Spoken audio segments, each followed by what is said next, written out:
네, 안녕하세요. 지난주에 시험 보시냐고 수고 많으셨죠? 오늘 지난주에 보셨던 고급 관세직 필기 시험 풀이 과정 시작하겠습니다. 자, 우선 관세법개론 요번 관세법개론은 뭐 난이도가 좀 있었어요. 그러니까 이게 난이도가 좀 있다라는 게 뭐 아주 어려운 문제가 나온 건 아니면서도 그래도 막상 풀면 좀 어려운 구석이 있는 막 그런 문제가 어떻게 보면 더 어려운 문제거든요. 바로 요번 고급 시험이 딱 그런 식의 문제였습니다. 그래서 뭐 그렇다고 해서 저기 오히려 저쪽 고석탱이에 있는 문제 이런 문제는 오히려 안 나왔어요. 그리고 매번 가끔씩 문제로 나오는 뭐 주체 문제라든지 뭐 대통령령 기재불형 뭐 이런 걸로 장난도 친 문제도 없었고요. 어떻게 보면 되게 바람직한 문제의 상이에요. 그래서 앞으로도 이런 수준으로 쭉 나올 것 같아요. 그래서 요번에 합격하시면 당연히 너무 좋겠습니다만 혹시나 다음에 노리는 분 이 방송 지금 보신다 하더라도 그런 걸 염두에 두시고 공부를 해주시면 좋겠습니다. 자, 그러면 1번부터 한번 볼까요? 제가 문제 하나하나를 하면서 요 정도 문제는 상중하 중에 어느 정도 수준의 문제다 이런 거를 좀 일깨워 드릴게요.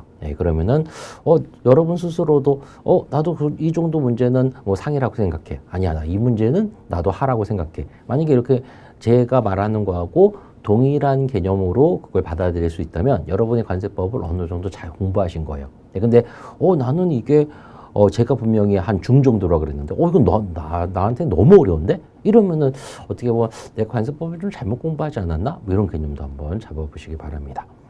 자, 그럼 문 1부터 한번 볼까요? 자, 문 1은 우선 뭐 과세 요건 파트의 내용이죠. 과세가격과 관세 부가징수의 통칙에 대한 설명으로 옳지 않은 것은 그래서 과세 요건의 여러 가지 개념들을 쭉 그냥 나열한 거예요. 그래서 1번 보시면 매각하는 물품은 매각된 때 성질과 수량. 그래서 과세 요건 예적 시기의 개념에 대해서 논하고 있죠. 그다음에 두 번째 분실 물품은 분실될 때 시행령의 법령에 따라 관세를 부과한다. 바로 적용법령의 내용을 말하고 있어요. 그래서 다 과세 요건에 해당되는 그런 것들이죠.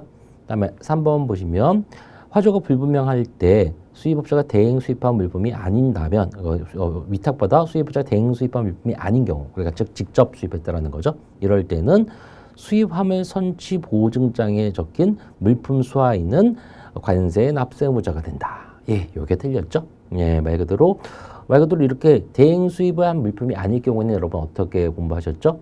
그 대통령령이 정하는 어떤 서류의 수하인, 그 수하인이라는 표현이 요번에 법이 개정돼서 물품 수신인이라는 말로 어떤 그 명칭이 개칭이 된 거죠. 그래서 거기에 그 대통령을 정하는 그 서류라는 게 뭐예요? 바로 비에, 즉 선화증권, 그리고 항공화물 운송장, 그 다음에 송품장, 이 세 가지 서류의 수하인만 인정을 했었죠. 근데 수입하면 선취보증장 당연히 아니죠. 그래서 뭐 이 정도는 뭐 이렇게 뭐 쉬운 문제라고 할 수 있겠어요. 그렇죠? 근데 여기서 이제 여러분 이런 거 생각하셔야죠.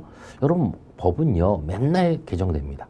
그래서 혹시 이런 분이 있으실 거라고 저는 생각돼요. 뭐 관세법 뭐 작년 책을 막 공부를 열심히 했는데 요번에 새로 개정된 거를 어떻게 체크를 안 했어요. 그래서 물품 수신인? 이게 무슨 말이야?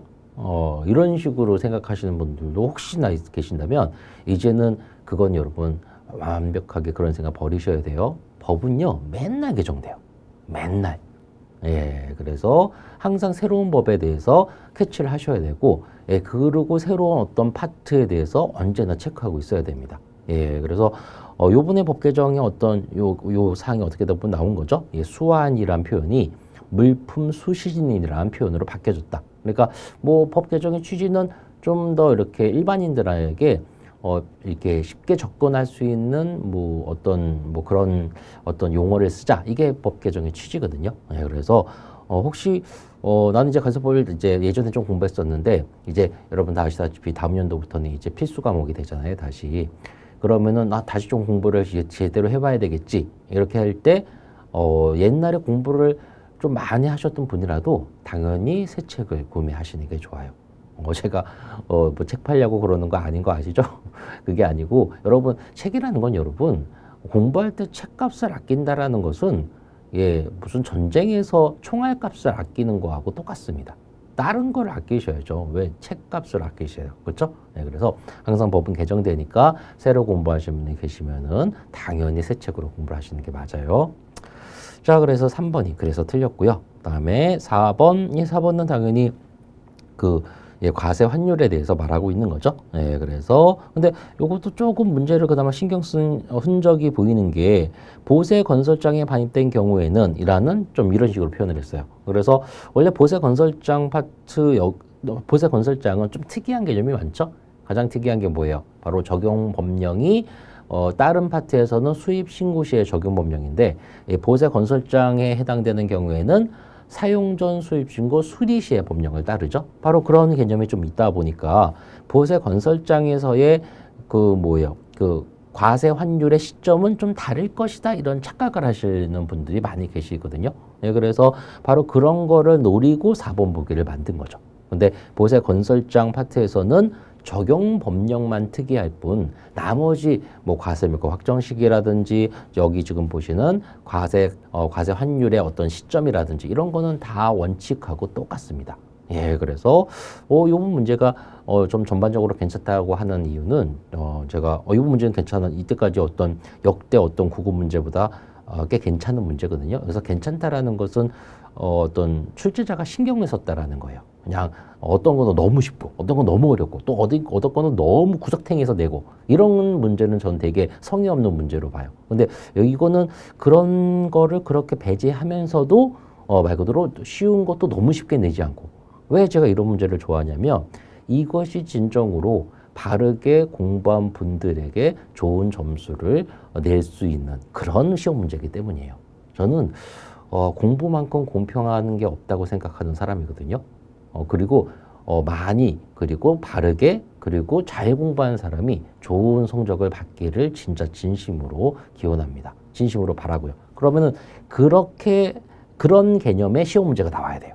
근데 이번 시험 문제가 다 그런 시험 문제입니다. 네, 그래서 앞으로도 계속 이런 경향이 흘러 들어갈 거니까 바로 여러분들은 오히려 이렇게 바른 평가를 내릴 때 캐치를 하셔야 되겠죠. 자, 그럼 1번. 그래서 1번은 3번이고요. 자, 그럼 2번입니다. 2번은 관세 현장 수납에 대한 설명으로 옳지 않은 것인데요. 자, 관세 현장 수납에는 대상 물건이 여러분 두 가지죠. 바로 여기 보기에 나오는 조난 선박에 적재된 물품으로서 보세국이 아닌 장소에 장치한 물품. 그거 하나하고 또 하나는 여행자 휴대품. 그렇죠? 네, 그래서 뭐 1번 당연히 맞는 보기고요. 그다음에 2번 보시면은 원래 이때 관세 수납을 현장 수납을 하는데 이때 현장 수납을 하는 관세 공무원은 출납 공무원이라고 별도로 있죠. 근데 출납 공무원이 오지 않았을 때에는 일반 세관 공무원이 검사를 하는데 그럴 때는 원칙적으로는 다른 공무원을 참여시켜야 합니다. 그게 원칙이죠. 왜 이 사람이 지금 돈 받는 사람이 아니거든요, 원래. 그런데 어쩔 수 없이 빠르게 출고를 하기 위해서 이렇게 하는 거니까. 예, 그래서 당연히 이 다른 공무원을 참여시키는 게 원칙인데 당연히 굳이 부득이한 경우도 그러야 할까요? 부득이하다는 것은 사람이 지금 없어. 근데 물건은 빨리 튀어나가야 돼. 이러면 어쩔 수 없겠죠? 그래서 부득이한 사유가 있는 경우라도 이것 때문에 2번은 틀린 겁니다. 그래서 틀렸고요. 다음 3번. 그럼 출납 공무원이 아닌 공무원이 관세를 수납했어요. 근데 좀 이따가 출납 공무원이 왔거든요. 그럼 당연히 그 사람한테 돈을 인계해야 되겠죠? 이건 당연한 거. 그리고 4번. 출납 공무원이 아닌 공무원이 선량 관리자라서 주의를 게을리하여 만약 현금을 잃어버렸다면 그거는 변상해야 되죠. 그래서 이런 거를 이제 나중에 구상권적인 개념이라고 보죠. 그래서 2번도 뭐 평이한 문제였습니다. 그래서 문 1도 한 중 정도 되고요. 문 2도 약간 이거는 약간 중하 정도? 요 정도 되는 문제네요. 에듀윌 유료 회원만의 고객 밀착해요. 뭐였지 이거? 어떡하지? 자, 제가 도와드릴게요. 누구세요? 저 애들 학습 매니저인데요. 이거 좀. 네. 자, 일로 오세요. 자, 언제든 필요하시면 연락 주세요. 언제든지요? 언제든지. 감사합니다. 밀착 헤어 받아가며 합격하는 혜택. 오직 에듀윌 유료 회원에게만. 아들, 엄마 그런 거 아니야. 공부하시죠. 네. 다음에 이제 문 3번 관세법상 용어의 설명. 요거 한번 볼까요? 자, 1번 반송이란 국내에 도착한 물품의 수입 통관 절차를 거치고 다시 외국으로 반출하는 것. 그래서 수입 통관 절차를 거쳐버리면 어떻게 돼요? 원래 여러분 외국 물품으로 우리나라에 들어온 거잖아요. 근데 이 외국 물품의 수입 통관 절차를 거쳐버리면 뭐가 되는 거죠? 내국 물품이 되는 거죠. 네, 그래서 근데 원래 여러분 반송은 어떤 개념이죠? 외국 물품 상태로 우리나라에 들어왔다가 외국 물품 상태로 그냥 나가는 거. 이게 바로 반송이에요. 예, 근데 여기서 수입 통관 절차를 거치고 이러면은 틀리게 되는 거죠. 예, 그래서 만약에 수입 통관 절차를 거치고 다시 외국으로 반출됐다면 그거는 여러분 수입도 한번 일어난 거고 또 반출되기 위해서 수출 신고를 또 다시 해야 되는 거예요. 예, 그러니까 1번은 여러모로 틀린 거죠. 예, 그래서 그럼 정확히는 어떻게 된다?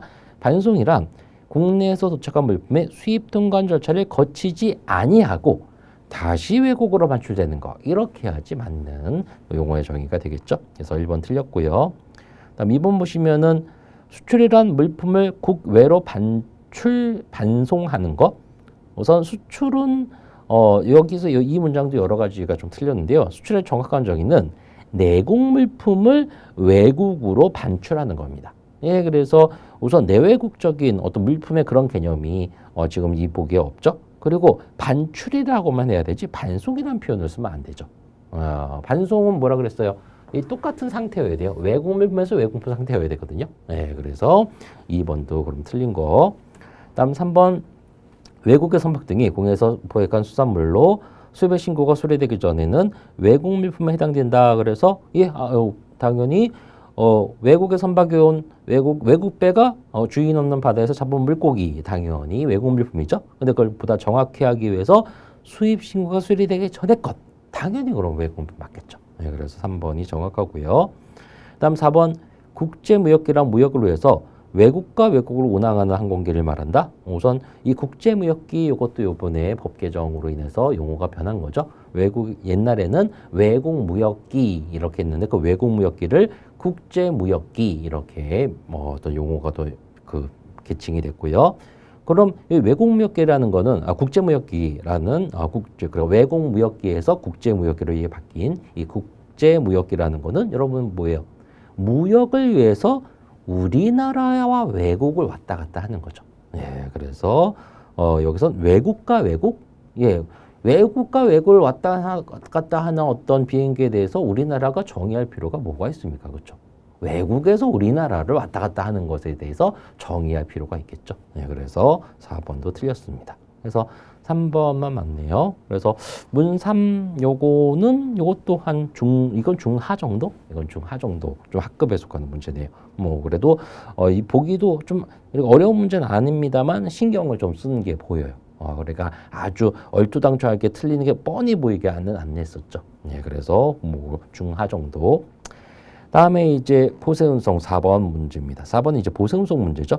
그래서 간이 보세운송 조치에 해당되지 않는 것은 이런 거는 여러분 좀 암기하셔야죠. 네, 그래서 우선 간이 보세운송 업자들은 3가지 혜택을 받죠. 우선 담보 제공이 면제되고 검사가 생략되고 신고 절차가 간소화됩니다. 예, 그래서 2번 간이 보세운송업자라고 해서 보세운송 보고가 생략되는 건 아니에요. 이건 필수적인 거거든요. 네, 그래서 2번이 틀렸습니다. 4번 문제 정도는 이제 한 중 정도 문제, 중 정도 문제 되겠네요.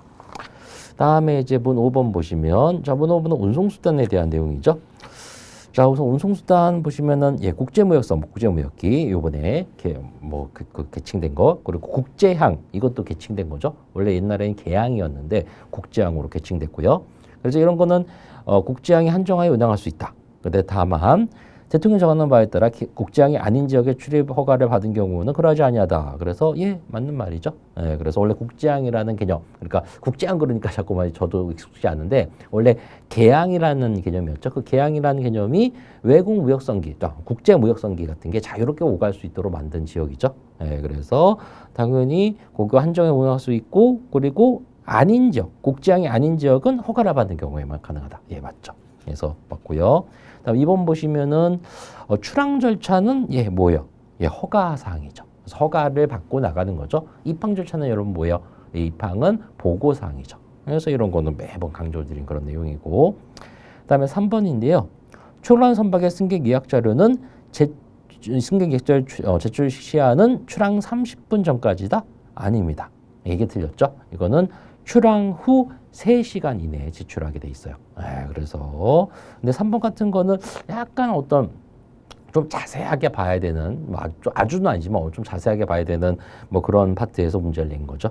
그다음에 4번 보시면은 보존 승객 자료 이런 걸 열람할 때에는 관세 정하는 바에 따라 미리 세관자 승인을 얻어야 된다. 뭐 이런 건 맨날 강조드렸던 거고요. 그래서 이번 5번 같은 경우는 1번 1번 보기, 2번 보기, 4번 보기는 맨날 나왔던 그리고 어느 정도 공부하신 분이라면 확실히 알고 있을 수 있는 보기예요. 근데 틀린 답인 3번 보기는 조금 어려운 보기였죠. 그래서 한 중상 정도 문제 뭐 이렇게 그렇게 보면 되겠네요. 중보다는 약간 높은.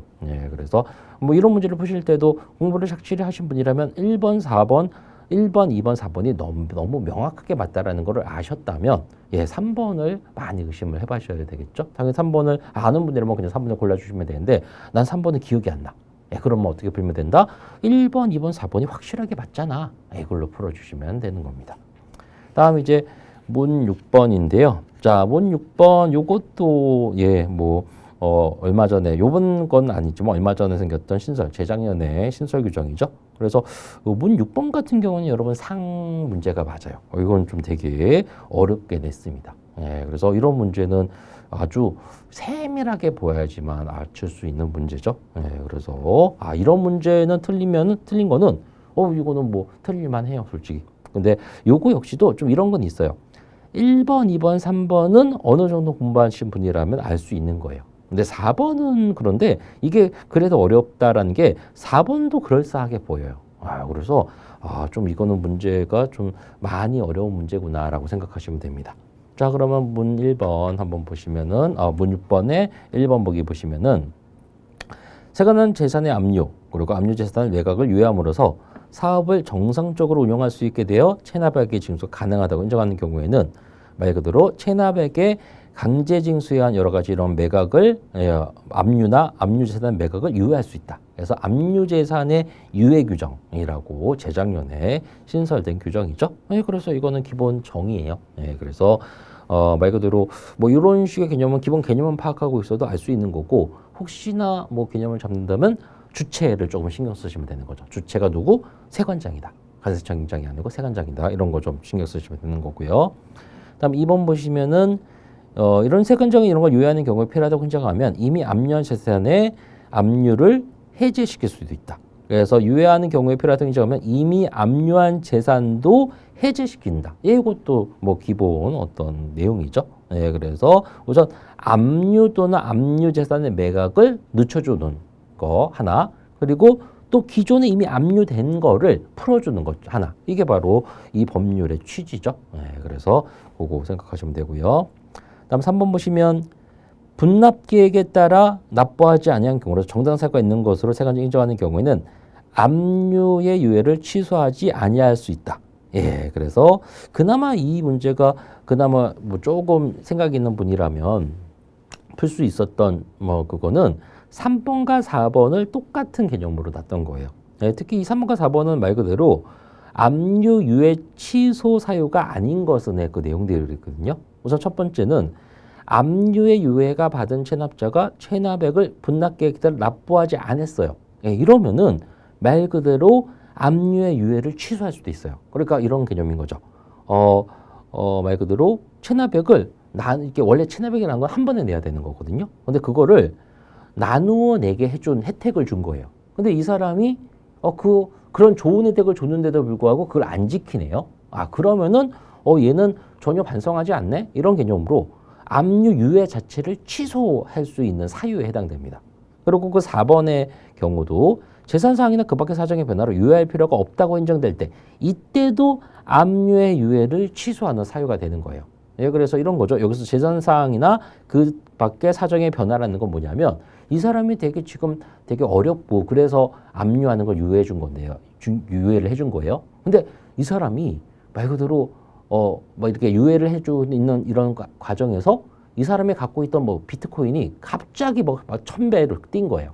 그래서 갑자기 뭐 몇백억 부자가 됐어요. 이런 사람한테 재산의 유예를 취소시켜 줄 필요는 없잖아요. 바로 그걸 말하는 겁니다. 재산사항이나 그 밖의 사정의 변화로 유예할 필요가 없다고 인정될 때에는 바로 그 내용이에요.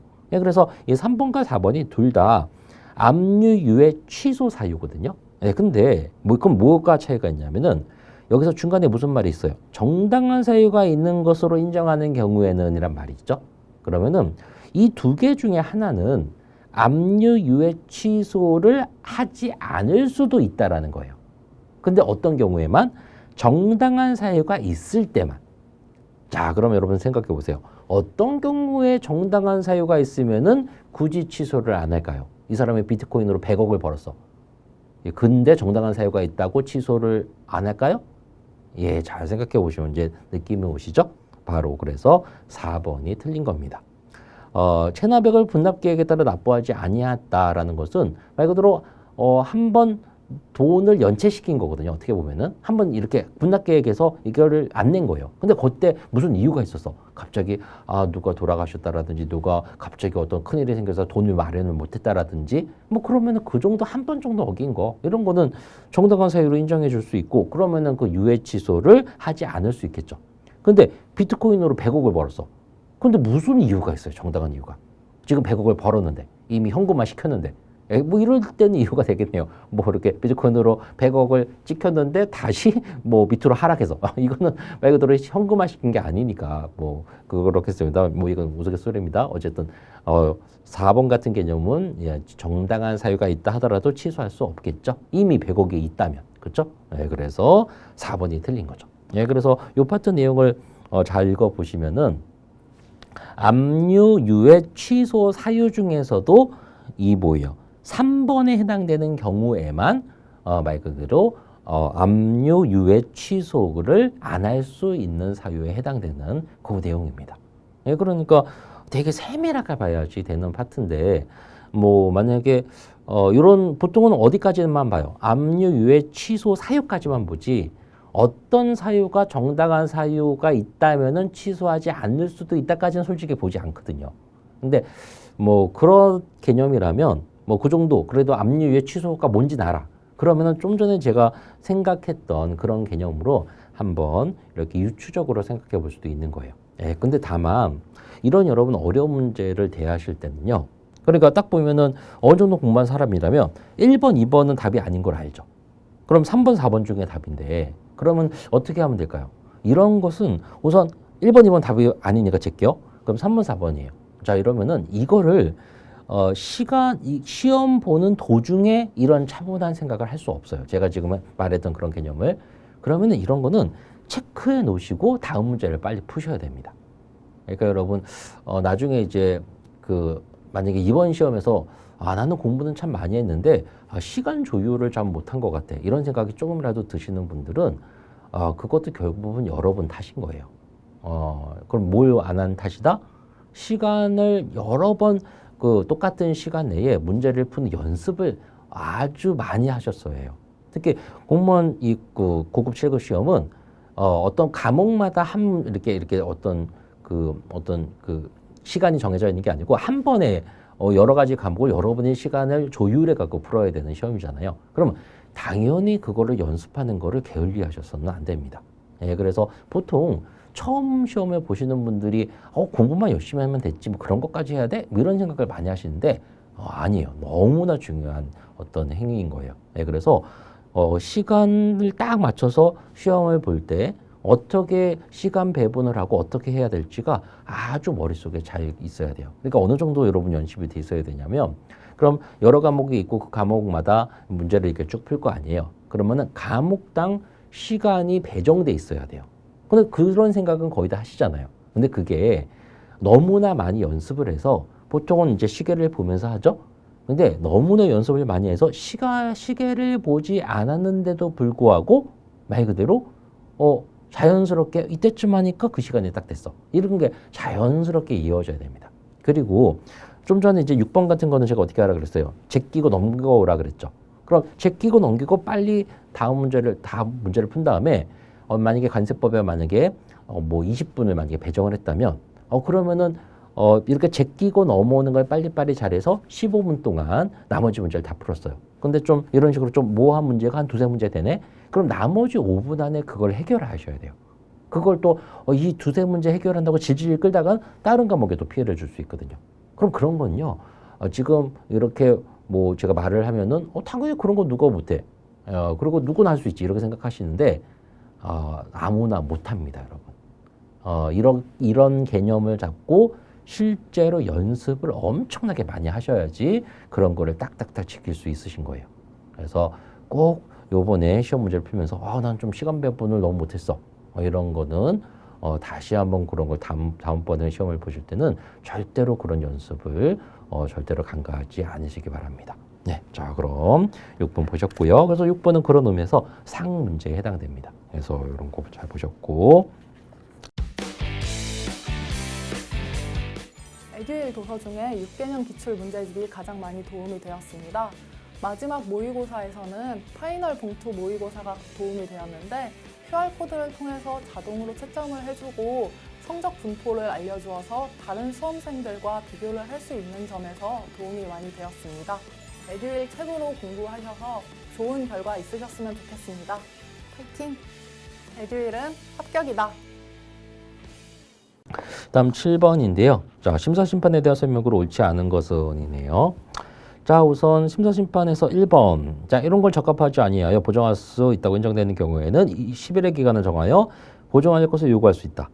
자, 이런 거는 제가 맨날 수업 중에도 얘기했죠. 관세법상 모든 보정기간은 보정이라는 개념이 관세법 여러 군데 나오거든요. 근데 모든 보정기간은 20일이다. 이런 것만 확실하게 알고 있어도 그냥 바로 문제 풀고 바로 뒤로 넘어갈 수 있는 거죠. 그러니까 여러분 어떤 문제를 풀면서 만약에 어떤 답을 맞춘다라는 개념으로만 시험을 본다면 공부를 진짜 잘하신 분들은 이 20문제 한 5분이면 풀어요. 왜 5분이면 풀 수 있을 것 같습니까, 여러분? 되게 뭐 이렇게 속독으로 막 읽어서? 아니에요.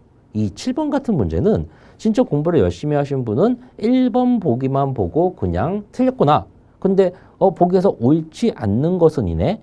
그러면 1번 바로 틀렸는데 그 확신으로 나머지 보기를 아예 보지도 않습니다. 그래서 바로 넘어가는 거예요. 그러니까 지금 7번 보기 봤는데 1번에 딱 그게 있다. 그러면은 뭐 솔직히 한 3초? 3초면 다음 문제로 넘어갈 수 있죠. 그래서 이 20문제를 5분 안에 풀 수 있는 거예요. 근데 나도 충분히 그럴 수 있어라고 생각하시죠. 그게 실제로 잘 안 됩니다. 왜 그러냐면은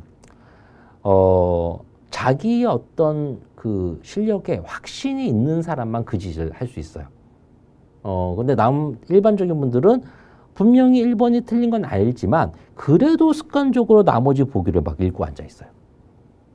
왜냐면은 이거이 그런 거 같긴 하지만 또 확인하고 싶어서. 근데 그거는요, 뭐 어떤 공부용으로 문제를 풀 때는 괜찮고, 뭐 충분히 시험 시간을 활용한다라는 측면에서는 당연히 괜찮은 거예요. 근데 답만 맞춘다라는 개념에서는 불필요한 행동인 거죠. 뭔지 아시겠어요? 근데 그런 거 역시도 연습을 많이 하고 공부의 개념이 확실했을 때만 할 수 있는 행동이다라는 거. 그런 거를 다시 한번 생각해 보세요. 그래서 저는 항상 여러분들한테 이 얘기 하는데, 저는 그런 경험이 있는데 여러분은 그런 경험이 있는지 없는지 모르겠어요. 저는 초등학교 때 이런 경험이 있어요. 막 초등학교 때 시험을 보면은 어떤 학교에서는 제가 다녔던 학교에서 그랬는데, 시험을 다 보면은 그 조용히 그냥 시험지를 선생님한테 내고 밖으로 나갈 수 있었거든요. 근데 항상 초등학교 때 시험은 가장 먼저 나가는 애가 공부를 제일 잘하는 애였어요. 여러분은 그런 기억 없으신가요? 그러면은 그게 왜 그럴 수 있을까라는 걸 잘 생각해 보세요. 아마 그리고 대부분의 이런 시험 준비하는 여러분들도 그런 사람 중에 한 명이었을 거예요. 그런 거는 확신에 찼기 때문에 그런 거죠. 그래서 무조건 빨리 푸는 게 당연히 어떤 이렇게 중대한 시험에서 말 그대로 한 번 더, 빨리 안 이게 풀었다면 한 번 더 이렇게 검토하고 이게 당연히 맞죠. 근데 말 그대로 왜 그렇게 어렸을 땐 그랬는데 왜 지금 못하지? 다시 검토하는 거는 둘째 치고 나서 검토하는 거는 뺀 상태에서 말 그대로 그걸 생각한다면 그 이유는 여러분들이 공부를 확실하게 안 했기 때문인 겁니다. 그걸 잊지 마시고 말 그대로 그런 경지까지 오르세요. 말 그대로 이런 거죠. 1번이 틀렸어 안 틀렸어. 어떤 사람이 여러분 그 목에 칼을 딱 이렇게 겨눴어요. 그러면은 난 죽어도 좋아. 이건 틀린 거 확실해. 이런 식의 개념까지 서야 된다는 겁니다. 그런 개념을까지 말할 수 있는 사람만이 7번 문제를 1번 보기만 보고 바로 다음 장으로 넘길 수 있어요. 예, 그런 것도 한번 잘 생각해 보시고요. 자, 그래서 1번 그래서 틀렸고요. 그다음 2번 보시면은 2번은 뭐 불고분리의 원칙 말하는 거고, 3번 이것도 요번에 아니고 지난번에 새로 생긴 규정이죠. 정보통신망을 이용해서 이런 의의 심사 심판 이런 서류를 제출할 수 있다라는 거. 그리고 4번 요것도 정지 규정. 그래서 요거 역시도 맨날 나오는 그런 규정입니다. 그래서 쉽게 1번. 그래서 문 7번 이거는 약간 하문제에 속하는 거죠. 그래서 나머지 보기가 좀 특별한 것도 없고 다 어느 정도 나왔던 보기에 나온 거니까. 다음 이제 8번 문제입니다. 자, 8번 문제는 체납정리위원회에서 문제로 나왔는데요. 보통 이 위원회에서 문제가 나오면 이때까지의 문제 유형은 대부분 위원장이 누구냐, 위원수가 뭐냐 이 정도 수준이었거든요. 근데 이제 그런 거가 아닌 그런 문제로 나온 거는 그렇게 흔치 않습니다. 그래서 이런 거는 좀 새로운 분야, 어떻게 보면 잘 안 보는 분야에서 문제를 낸 거니까 저는 이 문제는 한 상으로 이렇게 말해주고 싶어요. 그래서 이거는 또 근데 좀 그런데 제가 수업 시간에 얘기하긴 했는데 최근에 이제 관세사 쪽 시험 문제에서 위원회 쪽 시험 문제가 많이 출제되고 있다 그랬잖아요. 근데 그 많은 위원회 중에서 관세사 쪽에서도 체납정리위원회 쪽에서 문제가 좀 나온다 그랬었거든요. 그러면서 제가 그때 그 관세법상 위원회가 너무 많은데 그거에 대해서는 기본적으로 항상 하는 위원장, 위원수, 그 다음에 하는 일, 그리고 소속 이 정도는 기본적으로 확실히 알아두고, 그리고 체납정리위원회는 조금 더 전반적으로 보세요. 왜? 관세사 시험 문제에서 그런 어떤 경향이 보이니까. 그래서 그 얘기 드렸잖아요. 항상 관세직하고 관세사, 이 관세법이라는 어떤 시험의 양대 축, 이 양대 축에서 서로 참고를 좀 한다고 제가 말씀을 여러 번 드렸는데, 그래서 아니나 다를까 그 문제가 또 그대로 나온 거죠. 그래서 근데 어쨌든 이때까지는 잘 안 나오던 부분에서 나왔기 때문에 이거는 상문제로 개념을 잡을게요. 자, 그럼 문제 보면은 우선 1번 이런 체납정리위원회 위원이 관할법에서 구역 내에 거주하지 아니하게 된 경우는 그 위원을 해임 또는 해촉할 수 있다. 맞죠? 그래서 그래서 해임 해촉 사유에 이게 있고요.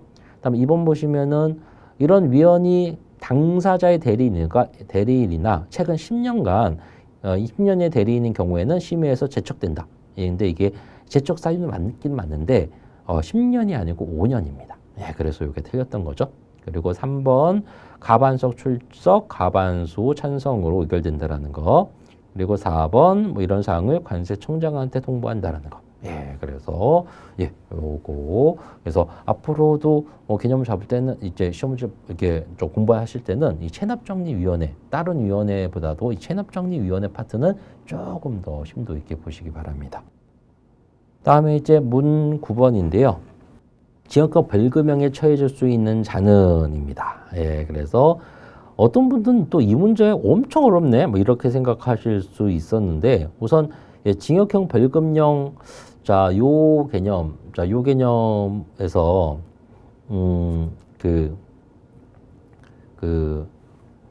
제가 어떻게 이 파트를 여러분 이렇게 가르쳐 드렸죠? 말 그대로 징역형 벌금형, 그러니까 말 그대로 관세 벌칙이 이 벌칙 규정이 크게 관세 형벌 그리고 관세 질서벌로 나눠지는데, 관세 형벌이 바로 징역 또는 벌금을 이제 할 수 있는 거고, 이 질서벌이라는 것은 과태료라 그랬죠. 그래서 이 형벌과 질서벌은 아주 큰 차이가 있다 그랬어요. 이 형벌은 말 그대로 빨간 줄이 꺼지는 거예요. 말 그대로 이제 그 징역이 말 그대로 그거죠. 근데 이거는 과태료는 아무 기록에 남지 않습니다. 그래서 많은 분들이 벌금과 과태료를 되게 비슷한 개념으로 착각하시는 분들이 있다 그랬죠. 벌금도 결국 돈으로 내는 거, 과태료도 결국 돈으로 내는 거. 근데 그게 같은 게 아니죠. 벌금은 전과자가 되는 거고요. 과태료는 아무 기록에도 남지 않습니다. 예, 그래서 이런 개념 잡으시고 그 다음에 이제 그 형벌에서 여러 가지 형벌이 있는데 이 형벌은 제가 어떻게 하라 그랬어요? 확실하게 하라 그랬죠. 그래서 맨 위에 뭐예요? 전자문서 위조 변절죄 밀수득죄부터 쫙 있는 요거는 확실하게 하라 그랬어요. 그리고 이거보다 훨씬 더 많은 양의 과태료가 있는데 여러분 기억나세요? 제가 이건 아예 하지 말라 그랬죠. 포기하라 그랬어요. 예, 근데 여기 보기를 보시면 대부분 다 과태료에 해당되는 예, 그런 보기들이에요. 자, 그러면은 제가 잘못 가르친 건가요, 여러분? 저는 그렇게 생각하지 않는데. 자, 이게 바로 그거예요. 어떤 파트를 개념 잡을 때 다 못하면 한쪽 파트라도 완벽하게 하시라 그랬죠. 바로 9번 문제가 바로 그런 문제입니다. 1번, 2번, 3번 잘 몰라요.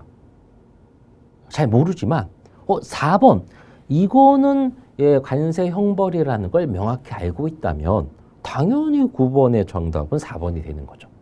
이런 어떤 파트를 당연히 다 공부하는 게 여러분 제일 좋죠. 근데 그게 불가능하다라는 거 아시잖아요. 여러분 다른 과목도 공부해야 되는데. 그럼 그런 거는 그렇게 시험 문제를 풀 수 있도록 준비를 해 놓으시는 것이 옳습니다. 그래서 바로 9번 문제가 그런 문제죠. 그래서 이 9번을 그런 식으로 푸셨다면 아주 쉽게 푸셨던 거고, 뭐 반대로 1번, 2번 과태료, 1번, 2번, 3번 과태료 이거 안 배웠는데 이거는 뭐 도대체 처음 본 건데 이러면 여러분 잘못 어떻게 보면 문제를 접근하신 거죠. 그렇죠? 그래서 문구도 저의 개념을 보셨다면 이것도 거의 하문제에 속합니다. 너무 바로 고를 수 있는 문제죠. 그리고 1번은 제가 과태료 중에 제가 3가지는 좀 해놓으라 그러셨는데, 그렇죠? 그래서 과태료 2가지를 해놓으라 그랬죠. 2가지. 그래서 하나는 1억짜리 과태료, 그리고 또 하나는 바로 500만 원짜리 과태료, 요 2개만을 해놓으라고 했는데 바로 1번 유통이력관리 규정에 이 신고하지 않거나 거짓으로 신고한 자, 이게 바로 500만 원짜리 과태료 규정이죠. 그래서 뭐 그런 식으로 이거는 접근하시기 바랍니다. 다음에 이제 10번인데요. 자, 10번. 관세법상 내용으로 옳지 않은 것은, 자, 우선 10번 문제는 여러분 종합 문제예요.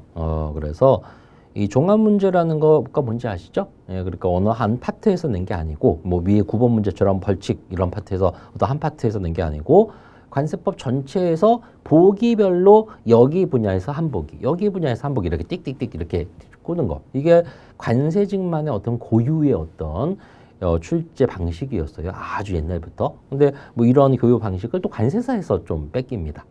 뺏기고 있어요, 요즘에. 그래서 서로 좀 참조한다 그랬잖아요. 그러니까 이 참조라는 게 여러분 당연한 거예요. 여러분 어떻게 보면.